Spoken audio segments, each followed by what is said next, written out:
Bom dia, bem-vindos à lição da Escola Bíblica Dominical da Igreja Evangélica Batista da Figueira da Foz. Estamos a estudar o livro de Provérbios.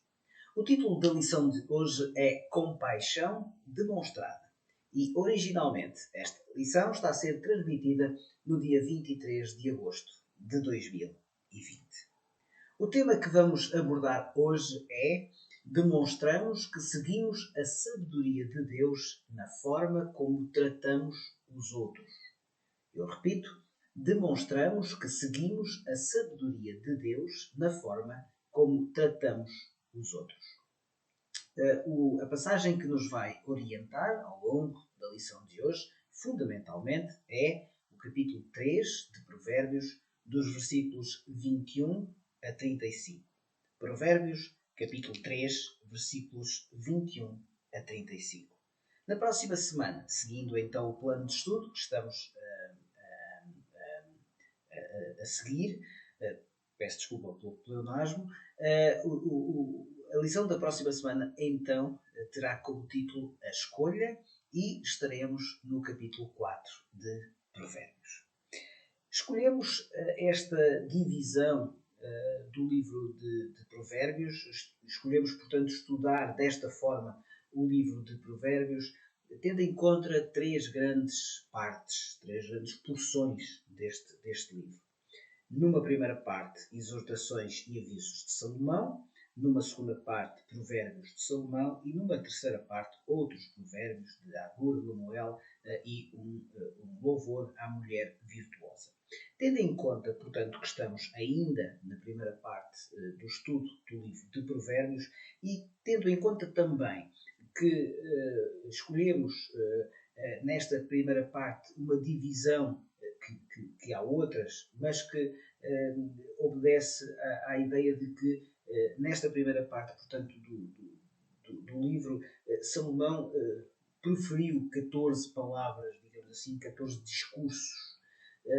Tendo em conta então esta forma de abordagem ao estudo do livro de Provérbios, estaremos hoje a estudar, portanto, na segunda parte do capítulo 3, aquilo que pode ser considerado a quinta palavra, a quinta exortação de Salomão. Bem-vindos, portanto, à lição da Escola Bíblica Dominical da Igreja Evangélica Batista da Figueira da Foz. Estamos em Provérbios, capítulo 3, a segunda parte, portanto, a partir do versículo 21. Elogio da sabedoria, amor e conduta digna. Neste livro de Provérbios temos referido que há dois assuntos principais. Há o fornecimento de uma sabedoria que só pode ser compreendida tendo em conta que estamos a falar de algo que provém de Deus.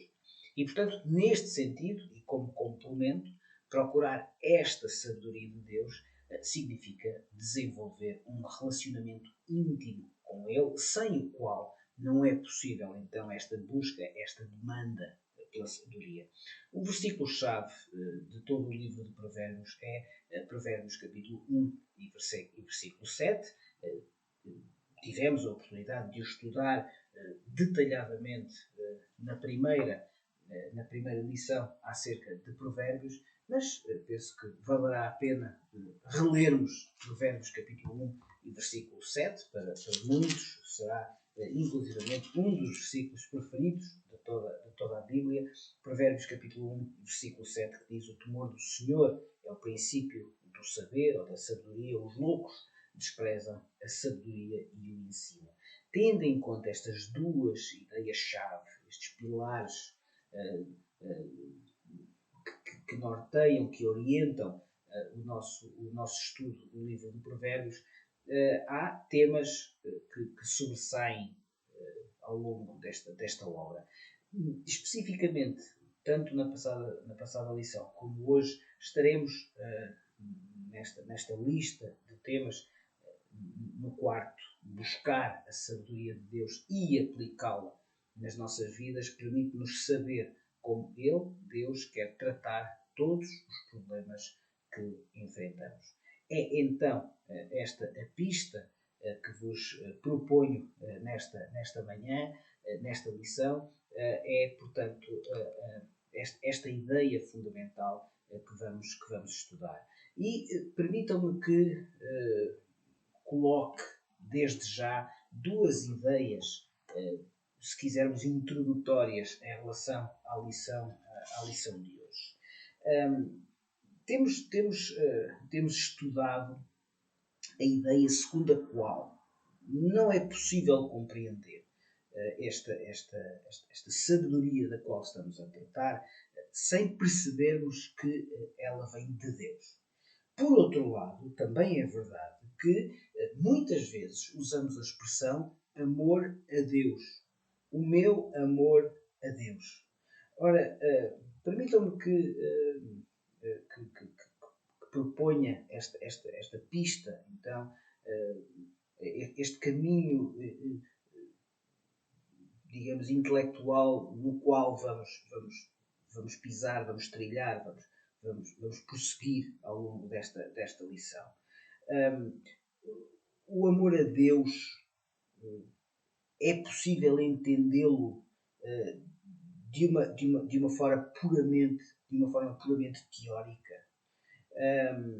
De que maneira é que nós expressamos na prática este amor que dizemos que temos a Deus? E não estou de todo a colocar em causa que cada um de nós tenha um profundo amor a Deus. Não me compete a mim, obviamente, sequer colocar isso em causa, mas permitam-me a pergunta: de que forma é que nós expressamos o amor a Deus? Ora, de alguma forma está ali uma possível resposta. A maneira como tratamos os outros é não só uma expressão do nosso amor a Deus, mas é também a prova real da nossa maturidade espiritual. Escolhi esta imagem propositadamente porque é aquilo que os cientistas chamam o casulo perfeito. Ora, muitas vezes nós vivemos num casulo, se quisermos, um casulo, entre aspas, perfeito. Um casulo que nós vamos laboriosamente construindo nós próprios para nós próprios. Há aqui um problema. Obviamente não estou a falar da imagem, mas há um problema neste nosso casulo, se quisermos, espiritual. É que quanto mais tecemos a malha do nosso casulo, muitas vezes, e infelizmente, menos preparados estamos de mostrar a autenticidade deste nosso amor a Deus. E porquê? Porque o nosso casulo de facto está a impedir, ou pelo menos está a contribuir para que eu não consiga expressar o meu amor aos outros. Ora, portanto, a maneira como eu trato os outros é a prova real da minha maturidade espiritual.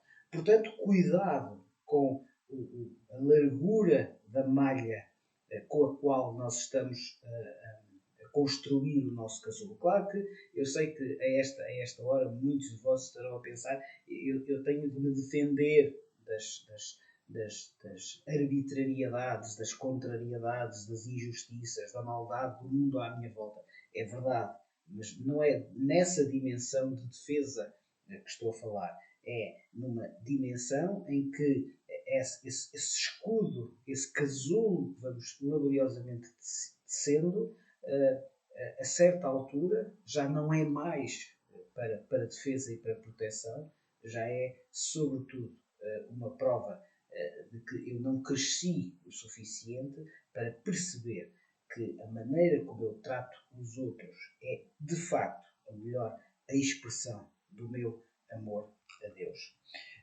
Depois temos um outro, se quisermos, um lado B desta questão. É a dificuldade. Quase que iria dizer a incapacidade, mas não é isso. A dificuldade que temos, muitas vezes, diria provavelmente durante demasiado tempo, a dificuldade que temos em amar os outros.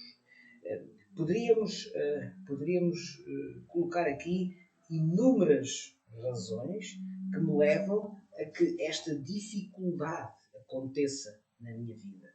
E certamente, se pudéssemos completar esta frase, encontraríamos certamente várias maneiras de a completar.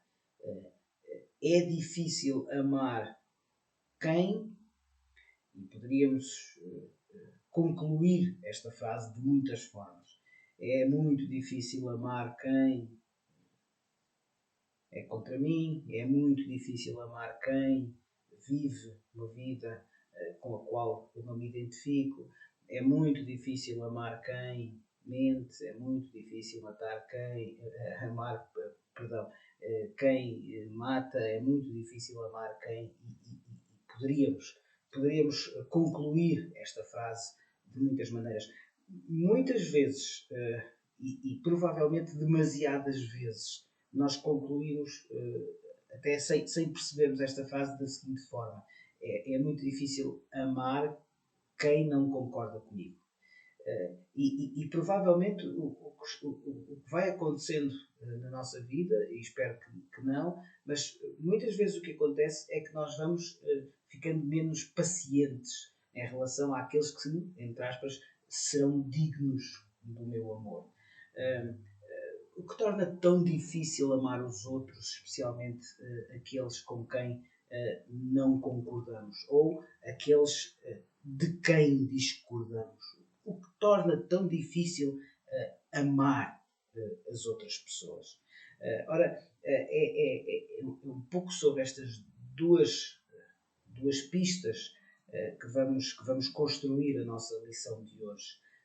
A primeira, a maneira como tratamos os outros é a prova real da nossa maturidade espiritual, da minha maturidade espiritual. Depois, uma pergunta que fica para reflexão: o que torna tão difícil que eu ame os outros, especialmente aqueles com quem eu não concordo. Vamos procurar, então, ao longo da lição de hoje, responder de acordo com a sabedoria de Deus, olhando aos ensinamentos da revelação de Deus, neste caso no livro de Provérbios, e vamos então procurar construir uma lição que de facto possa contribuir para que a minha vida esteja mais de acordo com a vontade de Deus nesta relação que eu tenho com os outros.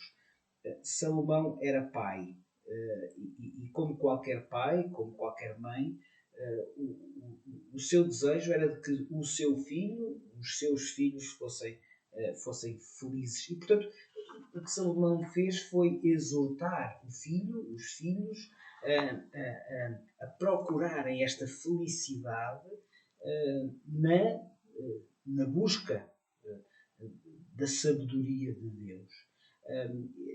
E esta sabedoria na nossa vida, por um lado é essencial, como vamos ver daqui a pouco, por um lado é essencial, mas por outro produz alegria, proporciona, traz alegria. Ora, nos capítulos 1 e 2, que considerámos então em semanas anteriores, primeiro em relação à sabedoria, Salomão faz um apelo, faz então uma exortação ao seu filho meu. Esta exortação é então a que ele procure a sabedoria, explicando no capítulo 2, explicando o seu valor intrínseco. Então,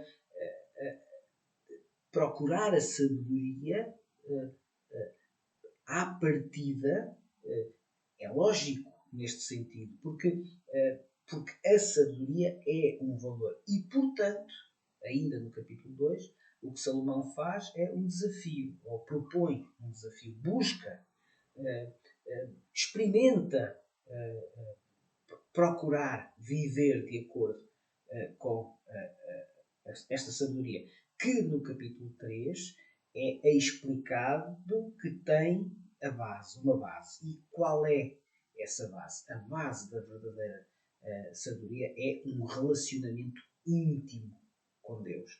No capítulo 3 ainda, portanto, como vamos ver, Salomão não fica por esta dimensão mais teórica, se quisermos mais conceptual.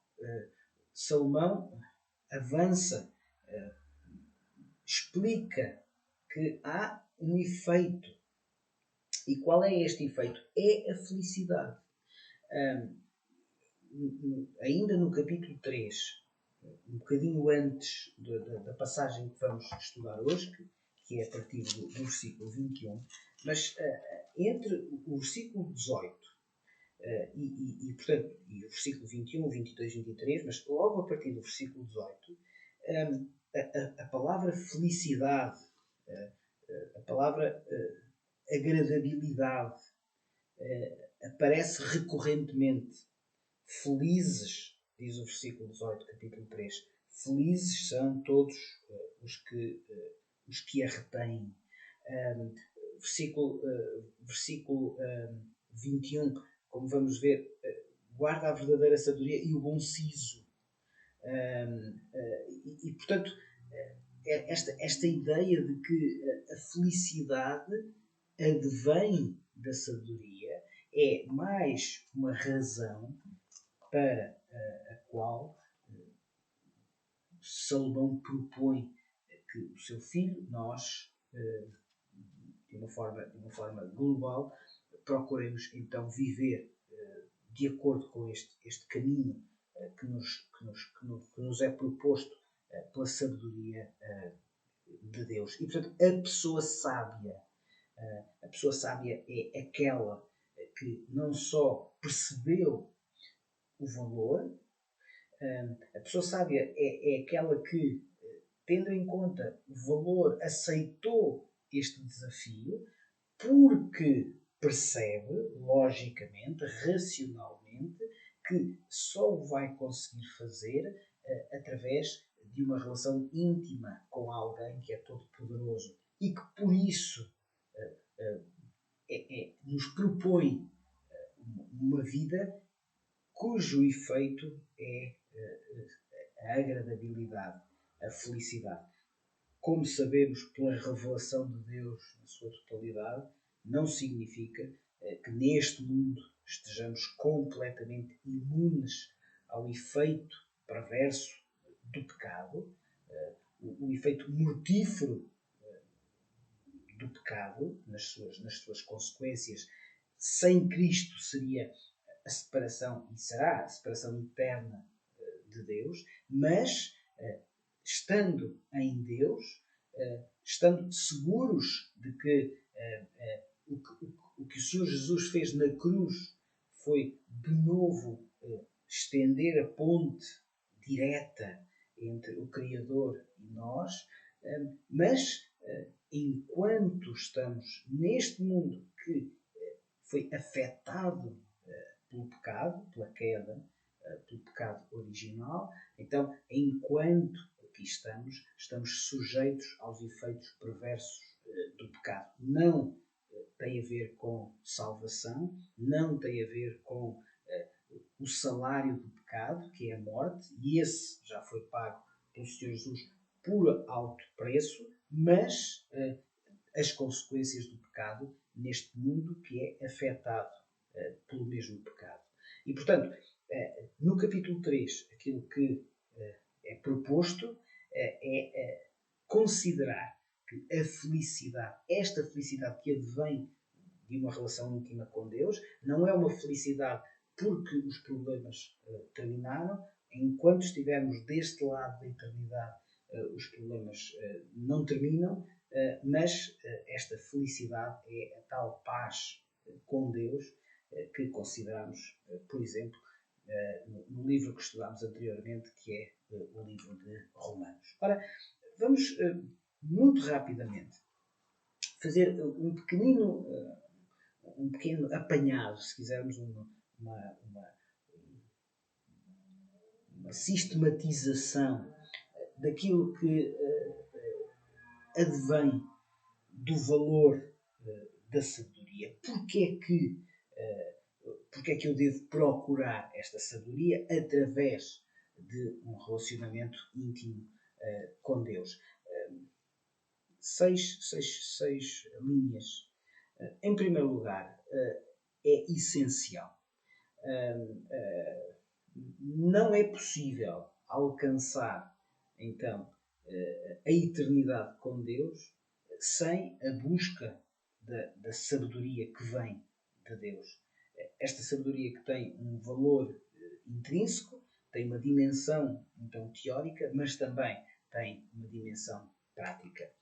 Em segundo lugar, como já vimos, devemos procurar esta sabedoria que é essencial porque ela traz alegria. É algo que advém do facto de nós acreditarmos num Deus que supre as nossas necessidades de acordo com a sua vontade e não necessariamente de acordo com a minha. Imaginemos o que seria que aconteceria nas nossas vidas se alcançássemos tudo aquilo que desejamos e se alcançássemos no momento em que achamos que isso nos é necessário. Certamente, rapidamente chegaríamos à conclusão que teríamos vidas muitíssimo complicadas. Em terceiro lugar, esta sabedoria procura-se. Não é algo que é transmitido naturalmente. Só percebemos o valor da saúde quando estamos doentes. Só percebemos como é bom estar feliz como por alguma razão estamos infelizes. Só percebemos como é importante bebermos água quando estamos com sede e quando percebemos que será difícil durante algum tempo não termos água e poderíamos usar muitos exemplos. Ora, de alguma maneira só percebemos o valor da sabedoria quando por algum motivo não conseguimos ser sábios. E, portanto, esta sabedoria deve procurar-se. Não é algo que é transmitido naturalmente por Deus. É algo que é buscado, é algo que é procurado, é algo que é anulado, no sentido de que deve ser uma intenção constante na nossa vida, esta busca, e daí o valor de estarmos a estudar o livro de Provérbios. Mas é um processo dinâmico. Não é algo que é procurado e que é dado. Não, a sabedoria desenvolve-se nas nossas vidas. Deixem-me usar o gerúndio, vai-se desenvolvendo nas nossas vidas. E, portanto, é um processo constantemente dinâmico. Eu não procuro a sabedoria aos 15 anos e depois Deus supre as minhas necessidades de sabedoria ao longo da minha vida até ao fim dos meus dias na Terra. Não. Podemos ter 80, 85, 90, 95, 100 para muitos seria bom certamente durar muito mais anos com saúde, mas não há idade para deixar de procurar a sabedoria. Não há idade para deixar que este processo se continue a desenvolver. E porquê? Porque a nossa relação íntima com Deus não tem idade e não tem um patamar máximo, não tem um teto. Não. Ao longo da nossa vida nós vamos procurando e vamos desenvolvendo então esta sabedoria. Sabedoria que, como já vimos, e portanto não vou utilizar muito mais tempo nesta questão, tem um fundamento divino. Não podemos perceber esta sabedoria sem compreendermos que na sua base, na sua essência, no seu fundamento está Deus. E, finalmente, é um outro aspecto muito importante que vamos perceber, ou vamos percebendo ao longo do estudo do livro de Provérbios. Esta busca, este processo que se desenvolve, vai produzindo, deixem-me usar também aqui, mais uma vez, este tempo verbal, vai produzindo uma consciência tranquila. Não significa, evidentemente, que nós vamos tendo uma consciência que não nos acusa porque ela já está de tal forma cauterizada que não dá sinal. Não é isso. Uma consciência tranquila, obviamente, não significa que não temos a cada momento de fazer uma avaliação dos nossos atos e constantemente irmos pedindo perdão a Deus dos nossos pecados. A Bíblia diz que se confessarmos, ou quando confessamos os nossos pecados, Deus é fiel e justo para nos perdoar, para nos purificar de toda a injustiça, de toda a impureza. Então, é neste sentido que este produz consciência tranquila. Eu vou, à medida que vou desenvolvendo este relacionamento íntimo com Deus, vou tendo uma consciência de que em Deus eu devo descansar. A Deus devo confiar os meus temores, os meus medos, as minhas inseguranças. Em Deus devo procurar descanso. O Salmo 23 fala exatamente disto. O Senhor é o meu pastor, nada me faltará. Neste sentido, não de que terei todos os bens materiais à minha disposição ou à disposição das pessoas mais ricas deste mundo, ou que terei vida eterna no sentido aqui na Terra. Nada disto, quer dizer, nada me faltará no sentido em que em Deus eu posso encontrar o refrigério para a minha alma, porque Ele me conduz aos melhores pastos. Estou então a fazer uma alitação do Salmo 23. E, portanto, nesta questão da consciência tranquila está, sobretudo, esta paz que me é proporcionada por viver com Deus. Então, a sabedoria é essencial, traz alegria, procura-se, desenvolve-se, tem fundamento divino e produz uma consciência tranquila, no sentido, então, de procurar esta paz com Deus, que tem a ver também com a minha relação com os outros. E é então, provavelmente, este slide deveria ficar mais ou menos visível para que possamos perceber que ao longo da lição de hoje vamos recorrentemente voltar a falar nestas características da busca da sabedoria. Mas temos de continuar e portanto, vamos então agora, versículo a versículo, procurar perceber o que o Senhor Deus nos diz através de Salomão, Provérbios, capítulo 3, versículos 21 a 26. É nesta altura que eu peço que possa ter à sua frente o texto bíblico, mas se não o tiver, nós vamos lendo e vamos considerando então os versículos que são a palavra de Deus, acreditamos. Se for caso disso e se puder, tenha também um bloco de notas para ir apontando algumas ideias fundamentais.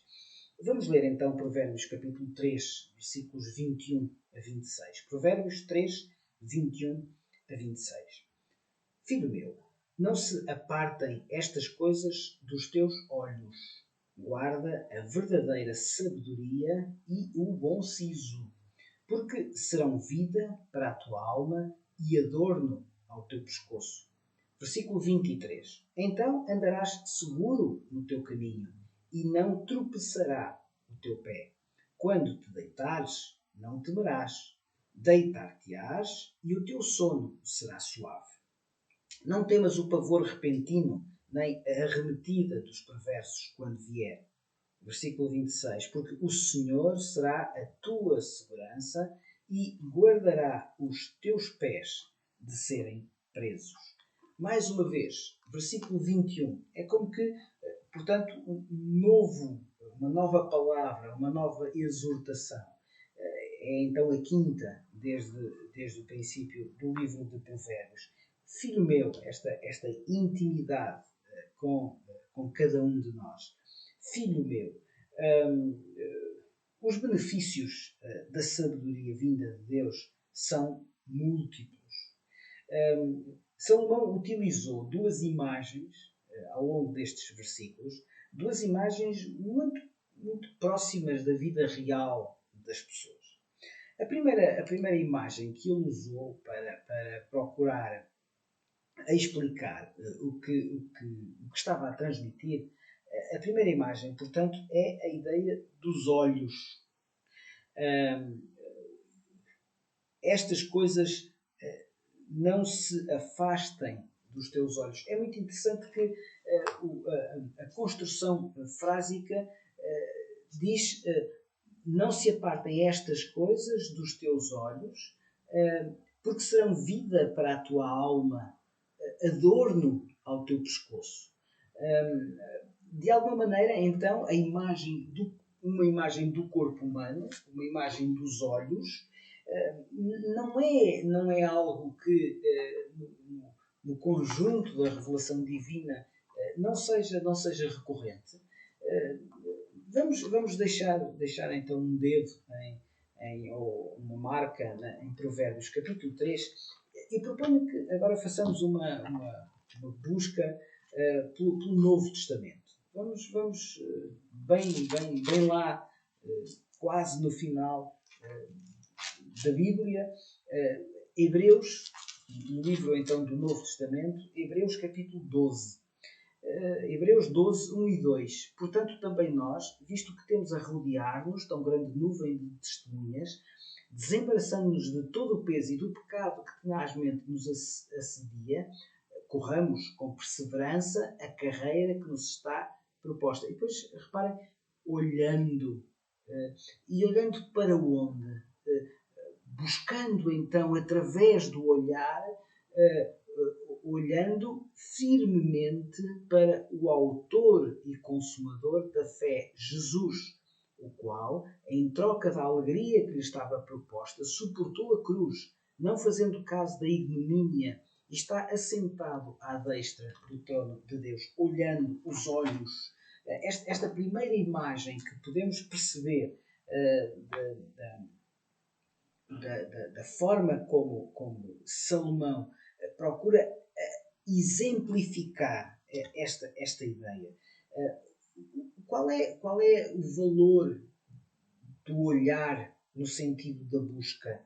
É exatamente a ideia de que é através do olhar que se manifesta a vontade de buscar, a vontade de buscar para viver. Não é só uma questão de procurar algo, é procurar e correr e andar para alcançar.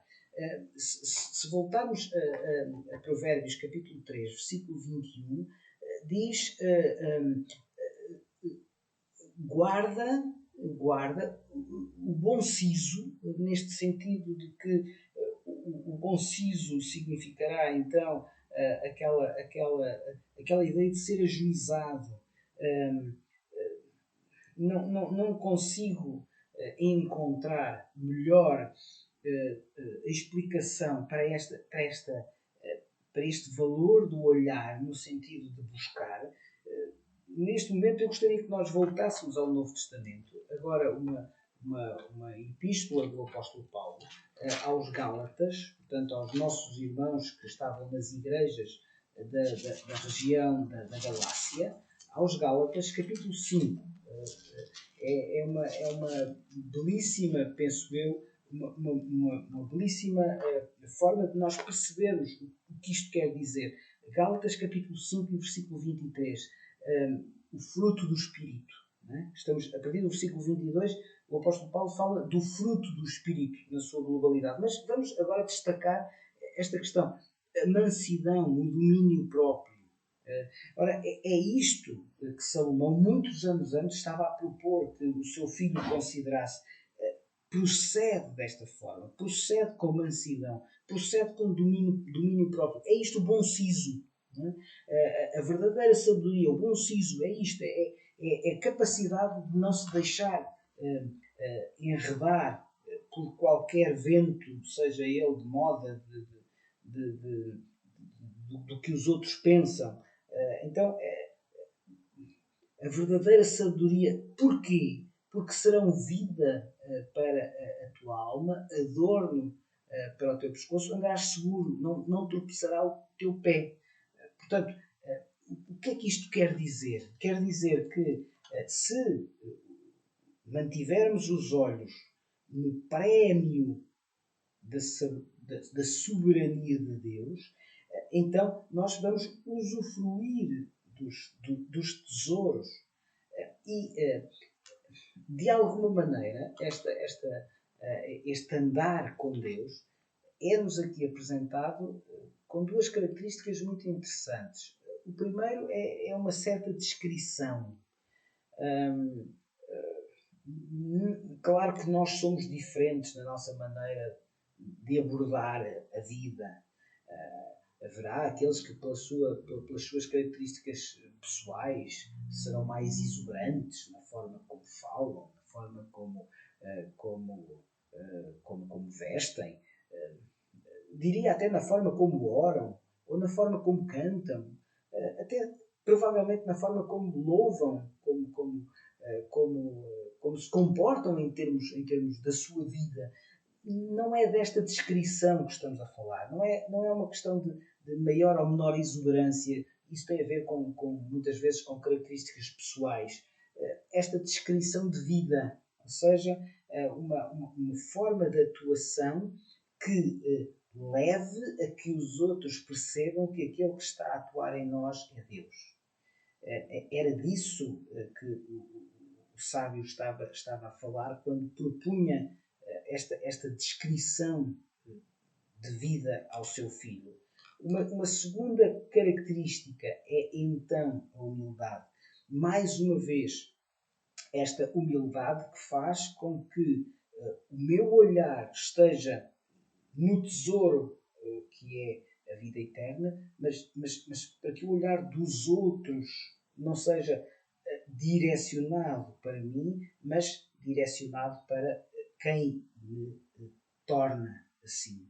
E, portanto, se entendermos, então, desta forma, Provérbios capítulo 3, perceberemos melhor a passagem que lemos em Hebreus capítulo 12, versículos 1 e 2, que nos convida a mantermos os olhos em Jesus, que é o autor e o consumador da nossa fé.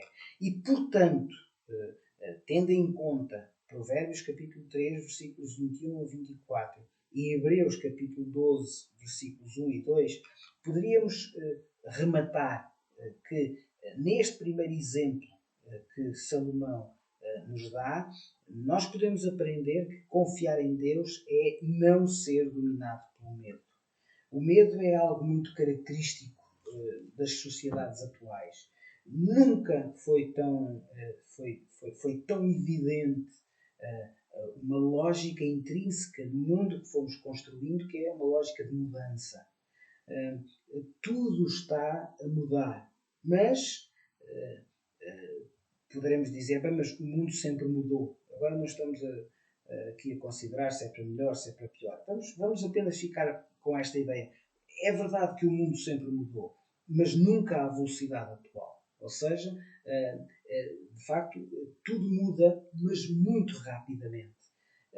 Tendo em conta que mudamos muito rapidamente, normalmente, sem percebermos, pelo menos à mesma velocidade a que vai mudando o mundo, muitas vezes sem percebermos para onde estamos a mudar, para que é que estamos a mudar.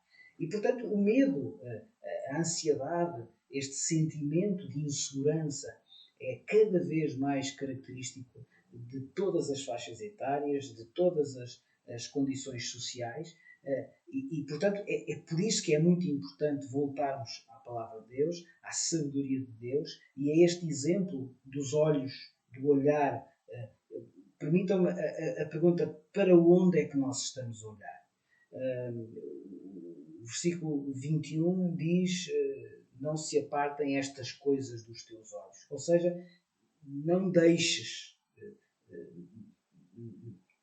não busques, não olhes para mais nada neste sentido de vida, evidentemente, de comportamento de vida, a não ser para Deus e confiando que assim tu não terás medo.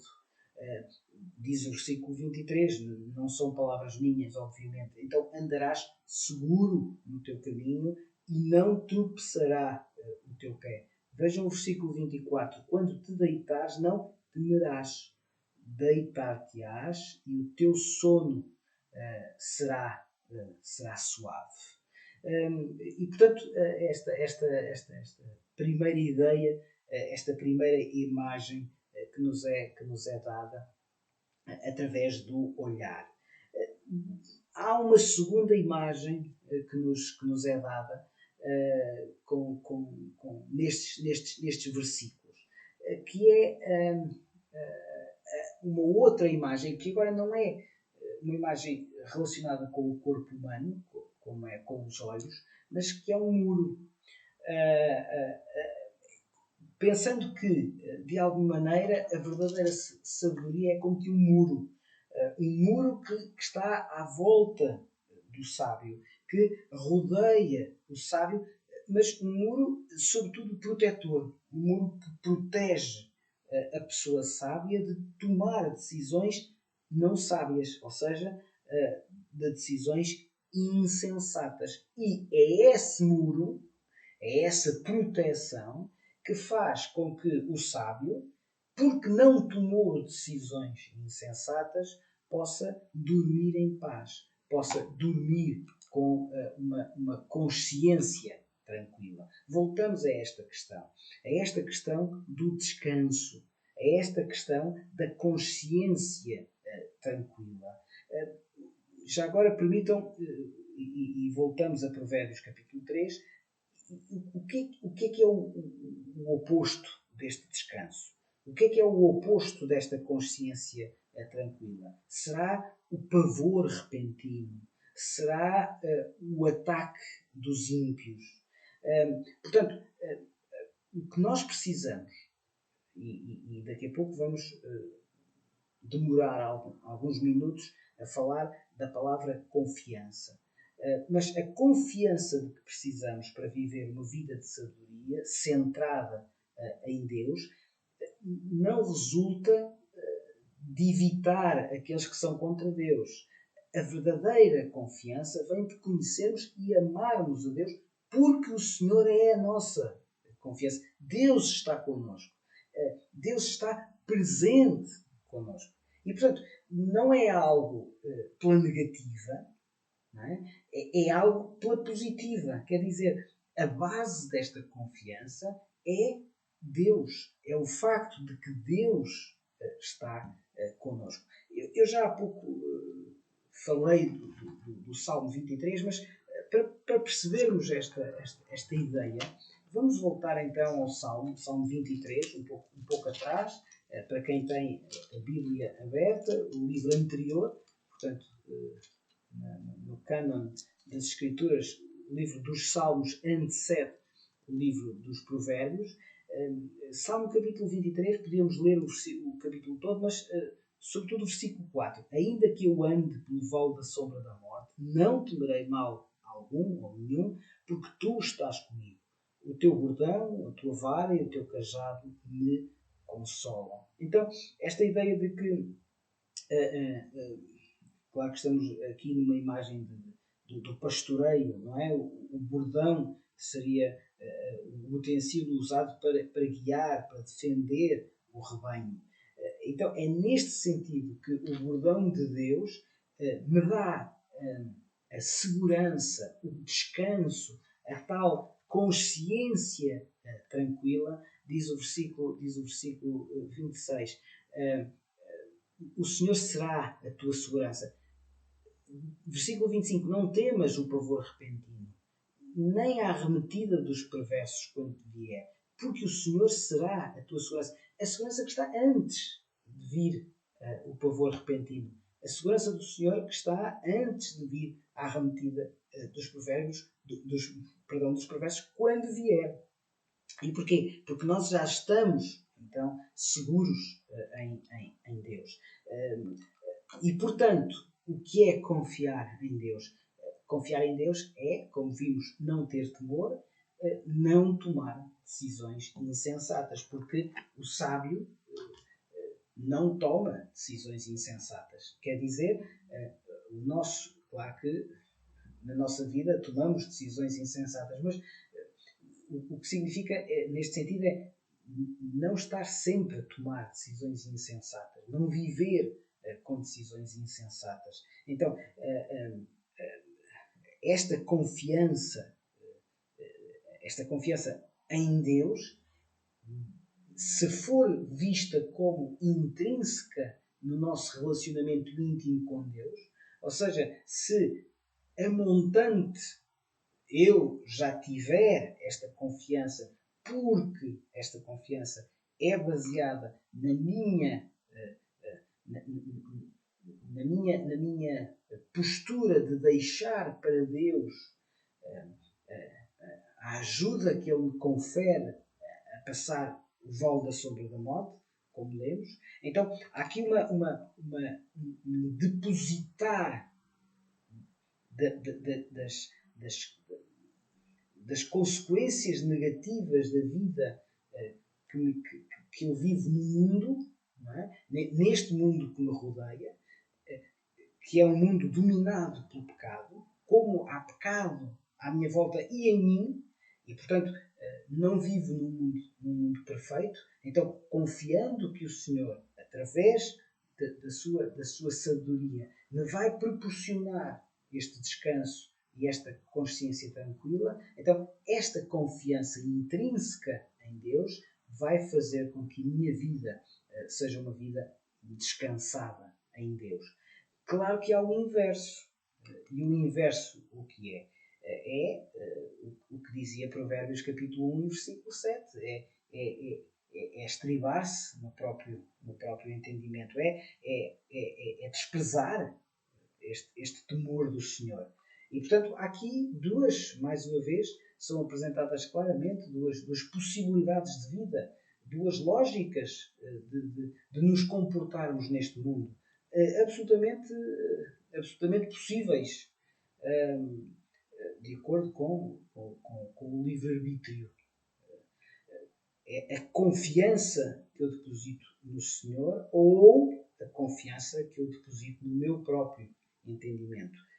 Esta escolha entre a confiança em Deus ou a autoconfiança determina a forma como eu vou enfrentar os problemas e as adversidades. E é isso que significa então o pavor repentino, que está no versículo 25, a arremetida dos perversos e a forma como eu vou lidar com isto. Se eu confiar no Senhor, certamente terei segurança, não terei medo. Se eu confiar no meu próprio entendimento, na minha autoconfiança, provavelmente o que acontecerá é esta decisão insensata produzir consequências que já não estão relacionadas com Deus, estão relacionadas então com a atitude que eu tomei de me convencer de que através de mim próprio conseguiria resolver os problemas. O tempo não para e, portanto, temos de avançar. Provérbios capítulo 3, versículos 27 a 30. Provérbios capítulo 3, versículos 27 a 30. Não te furtes a fazer o bem a quem de direito, estando na tua mão o poder de fazê-lo. Não digas ao teu próximo, vai e volta amanhã, então te darei, se o tens agora contigo. Versículo 29. Não maquines o mal contra o teu próximo, pois habita junto de ti confiadamente. Jamais pleiteeis com alguém sem razão, se te não houver feito mal. Estes versículos 27 a 30 são versículos bastante tocantes, bastante práticos. de uma dimensão que poderíamos pensar que é uma dimensão demasiado moderna, esta aparente, este aparente, este desleixo pelas desigualdades, esta incapacidade de muitos para não socorrer quem está à sua volta. Ora, manifestar bondade é uma lógica que faz parte da tal sabedoria. Faz parte, então, desta dimensão prática do nosso amor a Deus. Como é que na minha vida, voltamos àquela segunda questão que vos propus no início da lição, como é que a minha vida mostra que eu sigo a sabedoria de Deus? Dito de outra forma, como é que a minha vida mostra que eu amo a Deus? Ora, os versículos 27 a 30 do capítulo 3 de Provérbios dão resposta. A maneira como eu trato os outros. A maneira como eu trato os outros mostra que eu sigo a sabedoria de Deus. A maneira como eu trato os outros mostra que eu tenho amor de Deus. De uma forma quádrupla, vamos procurar, então, apresentar um esquema que mostra um pouco como é que, praticamente, eu mostro que tenho este amor a Deus, que eu sigo a sabedoria de Deus de uma forma prática. O primeiro mandamento, se quisermos, a primeira chamada de atenção, versículo 27, não te furtes ou não negues o bem a quem tem direito a isso. Ou seja, a todos à tua volta. Não procures desculpas. Diz o a quem tenha direito, de uma maneira, pode ser visto, por exemplo, para quem nos presta algum serviço, para quem está a trabalhar para nós. Alguns veem aqui, sobretudo, questões relativas ao chamado direito do trabalho, não é? O direito de alguém que trabalha para nós ser recompensado, o direito a um justo salário, a justas condições de trabalho. Mas, de uma forma geral, podemos dizer que neste versículo Salomão está a ser muito claro em relação a esta preocupação que deve nortear a nossa vida. Não negues o bem, mesmo que seja algo que não é necessariamente fruto de um serviço, de um trabalho que foi feito. Em geral, não devemos negar o bem àquele que está à nossa volta, e daqui a pouco vamos falar um bocadinho sobre este conceito de vizinho, daquele que está à nossa volta, do próximo, se quisermos. Em segundo lugar, não é só não negar o bem, é não demores muito tempo. Não demores tempo a fazê-lo. Não procures desculpas. Diz o versículo 28. Não digas ao teu próximo, mais uma vez aqui a ideia do próximo, daquele que está à nossa volta, do vizinho, daquele que trabalha connosco. Vai e volta amanhã, então tu dareis.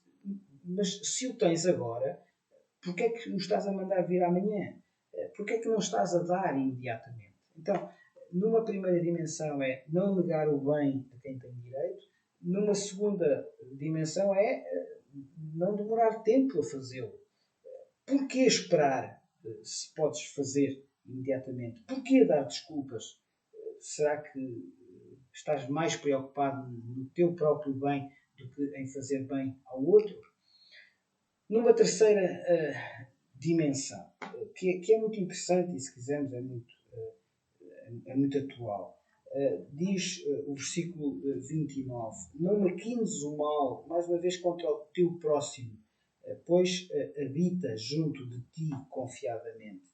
Não trames o mal contra o teu próximo. Ou seja, evita agir de maneira errada. Tu que tens a sabedoria de Deus, não procures um estilo de vida que seja baseado na maquinação do mal. Seja a murmuração, seja qualquer ato que possa provocar dano noutra pessoa. Tanto mais que este versículo sugere, pois habita junto de ti confiadamente, convive contigo em confiança. Então, que o nosso comportamento não seja um mau comportamento em relação àquele que está à nossa volta, seja quem está à nossa volta, seja quem for, seja mais próximo, mais longínquo, seja alguém que trabalha connosco, seja alguém que com quem nós conversamos esporadicamente, não interessa. Evita agir de maneira errada junto daquele que está à tua volta. E finalmente, versículo 30, não murmures, jamais pleiteis com alguém sem razão, se te não houver feito mal. Não te desentendas com alguém sem motivo. Numa primeira análise, isto pode parecer apenas litígios sem motivo num tribunal, mas tem a ver, sobretudo, numa perspectiva geral, com aquilo que chamamos, num português mais tradicional, a cuscovilhice, a murmuração, aquilo que no Brasil se chama a fofoca. Não é? Então, não murmuremos, não é a melhor forma, não é de todo a forma de nós mostrarmos a sabedoria de Deus e não contribui em nada para manifestar bondade. Portanto, como é que tratamos os outros? Fazendo bem, imediatamente, da maneira correta, sem murmurações. Assim, estamos então a construir um edifício não só em relação a nós, que nos faz bem, que nos é agradável, que nos dá felicidade, como vimos há pouco, mas que também procura ajudar a minorar alguns dos problemas daqueles que estão à nossa volta e não construir alguns problemas, porque muitos dos problemas que estão à nossa volta até se foram provocados por nós. Portanto, se tivermos esta forma de tratar os outros, de tratar o nosso próximo, então nós compreendemos que é uma forma de mostrarmos a sabedoria de Deus, é uma forma também de nos aproximarmos mais de Deus, ou seja, é uma forma de Deus sorrir, como temos vindo a referir. Claro que há mau vizinho, claro que há má companhia, claro que há mau próximo. Não ficaríamos bem se não considerássemos isto. Não temos tempo, o nosso tempo já está praticamente esgotado, mas ficam algumas passagens que são o mundo à nossa volta.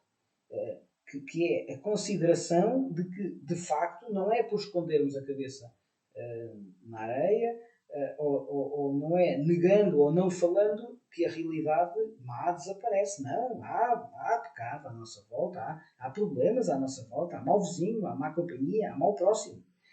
E temos claramente especificado no livro de Provérbios, e estas passagens são apenas do livro de Provérbios. Portanto, no livro de Provérbios está claro tudo isto. Quem é o mau vizinho, quem é a má companhia, quem é o mau próximo? É aquele que trai a confiança. É aquele que fala mal. É aquele que nos atrai ao pecado. É aquele que desconsidera. É aquele que mente. Curiosamente, no capítulo 27, versículo 14, é aquele que é barulhento e incomodativo, no sentido de que o ruído que faz é um ruído pecaminoso. Não necessariamente o barulho só, o barulho físico. É aquilo que produz nos seus efeitos. É barulhento nos seus efeitos. Portanto, é incomodativo da minha relação com Deus. Ora, então, não queremos nada disto na nossa relação com Deus. O que nós queremos na nossa relação com Deus é confiança, é falar bem, é fugir do pecado, é considerar, é falar a verdade, é sermos então discretos neste sentido. Reparemos que o mau vizinho, a má companhia, o mau próximo é tudo o inverso. Agora, o que é que isso significa? Significa que porque ele trai a confiança, nós vamos trair também, falar mal, trair ao pecado, desconsiderar, mentir, etc. Não, claro que não. A nossa maneira, o nosso procedimento deve ser também em relação ao mau vizinho, também em relação à má companhia, também em relação ao mau próximo, comportarmos-nos de acordo com aquilo que Deus quer para nós. Porque assim isto nos será agradável a nós, será agradável para Deus e assim nós vamos dormir descansadamente. O que não acontecerá se nós reagirmos da forma como vamos ver já a seguir e para concluir o estudo desta lição. Estamos mesmo a terminar. Provavelmente não vou precisar dos tais 10 minutos suplementares, apenas de alguns, vamos ver. Mas vamos ler Provérbios capítulo 3, versículos 31 a 35. Diz assim: Não tenhas inveja do homem violento, nem sigas nenhum dos seus caminhos. Porque o Senhor abomina o perverso, mas aos retos trata com intimidade. A maldição do Senhor habita na casa do perverso, porém a morada dos justos ele abençoa. Versículo 34. Certamente ele escarnece dos escarnecedores, mas dá graça aos humildes. Os sábios herdarão honra, mas os loucos tomam sobre si a ignomínia. Apenas alguns minutos para concluirmos a lição de hoje. Primeira ideia. Nada se compara a... Permitam-me terminar desta forma. Nada se compara a viver com Deus. E este é o chapéu de chuva, se quisermos. É o enquadramento. Nada se compara. A bênção que temos em viver com Deus não é comparável a nada. Com a nossa confiança crescente em Deus e o desejo, o desenvolvimento deste desejo de mostrar bondade ao nosso próximo, portanto, nesta relação vertical e horizontal, então nós vivemos com as bênçãos de Deus. E o que é que aprendemos então a partir do versículo 38? Uma dimensão tripla de que nada se compara a viver com Deus. Nada se compara a ter a presença de Deus. Toda esta confiança que nós temos advém de termos a presença de Deus em nós. Então, nada se compara na nossa vida com Deus a ter a sua presença. Mas é uma presença ativa na nossa vida, através do seu conselho. Se quisermos, através do conselho que nos advém sobretudo de nós termos a possibilidade de uma relação direta com Deus através da oração, mas também de termos a sua própria revelação, que é a palavra de Deus. Então, nada se compara a ter a presença de Deus, a ter o conselho de Deus e, talvez, por vezes, não percebamos a dimensão total do que está ali especificado. Nada se compara a estar bem com Deus. A poder usufruir deste descanso não significa, mais uma vez, não significa que não erramos, não significa que não pecamos, não significa que não tenhamos de pedir constantemente perdão, porque não fizemos aquilo que devíamos fazer, ou porque fizemos aquilo que não devíamos falar, se calhar não falámos, ou falámos aquilo que não devíamos, e por aí fora. Podíamos estar aqui N minutos a considerar tudo aquilo que nós fazemos que não está correto, ou que poderia ser melhor. Mas não é nesta dimensão que estamos a falar. Estar bem com Deus no sentido de ter confiança em Deus, ter confiança na nossa relação com Deus, não por aquilo que nós somos, porque senão então seríamos constantemente infelizes e constantemente deprimidos, mas estar bem porque temos confiança não só na vida eterna, mas que Deus nos abençoa nesta vida.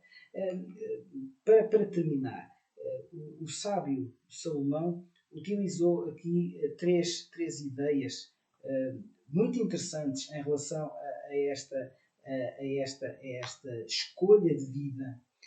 A primeira, a palavra maldição, diz o versículo 33, a maldição do Senhor. A maldição no sentido, a falta da presença de Deus.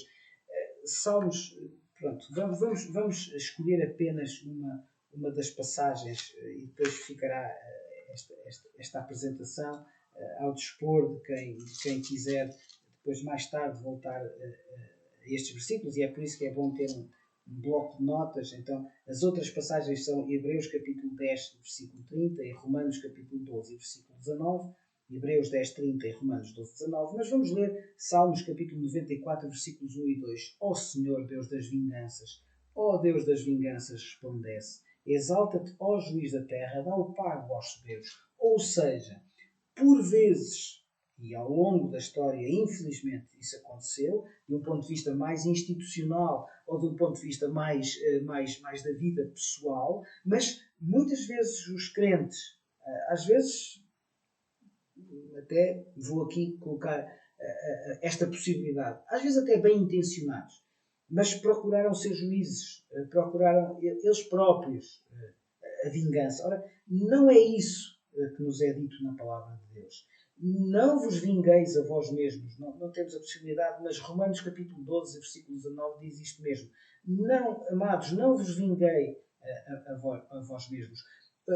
Não julgueis, não vos ireis neste sentido. O julgamento e a ira são de Deus e somente de Deus. Hebreus capítulo 10 e versículo 30. E, portanto, vivermos com a consciência de que a justiça e a vingança e a ira são de Deus, deve fazer com que nós procuremos o mais possível viver não só de acordo com aquilo que Deus quer para nós que já estamos livres desta condenação eterna do pecado, por causa de aceitarmos aquilo que foi feito na cruz pelo Senhor Jesus, mas procurar também transmitir a outros a beleza, a bênção que é, então, estar com Deus, ter a presença, ter o conselho de estar bem com Deus. E esta é a primeira nota. A segunda, a ideia do gozo no sentido de zomba. Ou seja, diz o versículo 34, ele escarnece dos escarnecedores. Só uma passagem, a outra é a 1 de Pedro, capítulo 5, versículo 5, mas vamos ler Tiago, capítulo 4, e versículo 6. Tiago, capítulo 4, e versículo 6. Vamos só para o final, então, da Bíblia. Estamos mesmo no final. Tiago, capítulo 4, no final da lição de hoje. Tiago, capítulo 4, e versículo 6. Diz assim: antes ele dá maior graça, pelo que diz, Deus resiste aos soberbos, mas dá graça aos humildes. Ou seja, esta ideia de que não devemos propriamente ter qualquer felicidade no escárnio. Quantas vezes já estivemos com pessoas que escarnecem Deus, que escarnecem as coisas de Deus, que escarnecem muitas vezes as pessoas de Deus. Qual é muitas vezes a nossa tendência? É escarnecer também? Não. O que a Bíblia e o que aqui o sábio nos propõe é: deixa que Deus faça isso, uma vez mais. Deixa que Deus trate dos maldizentes. Deixa que Deus trate dos escarnecedores. Porque Ele dá honra. Esta passagem termina de uma forma tão bonita. Os sábios herdarão honra. Uma vez mais, vamos ler Salmos, neste caso, o livro dos Salmos, capítulo 16. Estamos, então, no fim da lição de hoje, Salmos 16, e versículo 1. Guarda-me, ó Deus, porque em Ti me refugio. Então, que esta ideia possa ser a ideia que fique connosco. Deixemos que Deus trate dos maldizentes, deixemos que Deus trate dos escarnecedores, percebamos a bênção através da honra, não por aquilo que nós valemos, não por aquilo que somos, não por aquilo que alguma vez conseguiremos construir, mas por aquilo que Deus faz nas nossas vidas porque nos ama. E finalmente fica a pergunta então da semana. Em que áreas da minha vida tenho dificuldade em encontrar paz?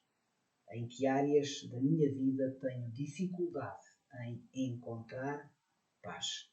Foi um gosto estar consigo. Até para a semana, se Deus quiser. Graça e paz.